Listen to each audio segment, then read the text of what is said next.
Well, as I pointed out at the beginning of my talk, it does seem to be changing because of what you came up with on Buster Jangle. Further, the committee relied exclusively on governmental sources instead of their own faculties to reach this conclusion, considering all the information available about these tests, which is now apparently being rectified.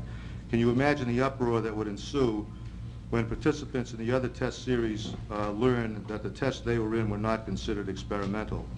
Well, now you've opened a Pandora's box by coming up with the evidence about Red Wing.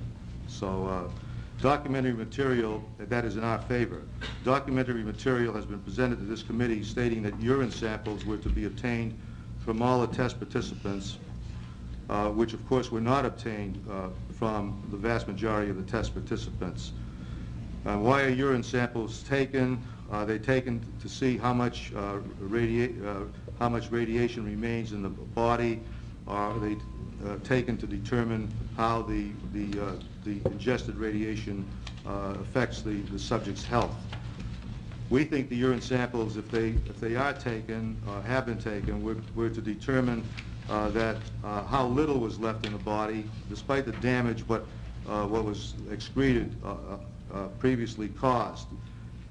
I was a test participant in Operation Crossroads at Bikini in July 1946.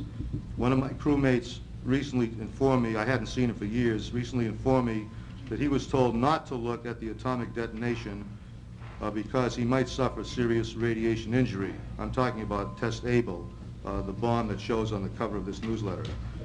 I, on the contrary, recall being out on the deck of the same vessel, the floating dry dock, which had been towed to a presumably safe distance when it was announced over the PA system that if we wanted to see the detonation of Test Able, we should look in a certain direction and listen to the countdown over the PA system. We were not issued protective goggles, even though I later learned that a special directive to that effect had been issued to all the ships assigned to the test. When the countdown reached 0, I saw the flash on the horizon, and we immediately reversed course and headed back to Bikini. We entered the lagoon the next morning, anchored, and proceeded to work on damaged target ships. As before the test, when work was over, we stripped down and dove into the contaminated lagoon for our usual refreshing swim. Nobody told us that the lagoon water might be contaminated with alpha particles. Nobody told the young men who were sent aboard the target ships to retrieve dead and dying experimental animals, cameras, and test equipment about the dangers of radiation.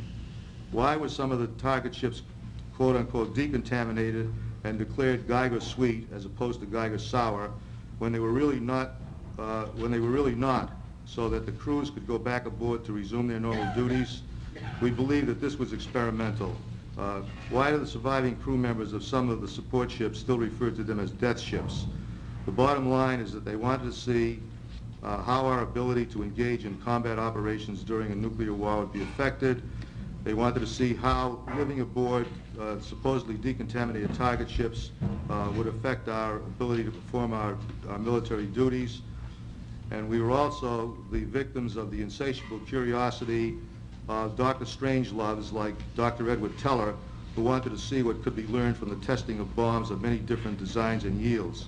Just as John Deutsch lied on 60 Minutes the other night, Pentagon spokesmen have been lying for decades about the real effects of radiation on the hundreds of thousands of servicemen who were exposed. I rest my case. Thank you, Mr. Rosen. Thank you. We're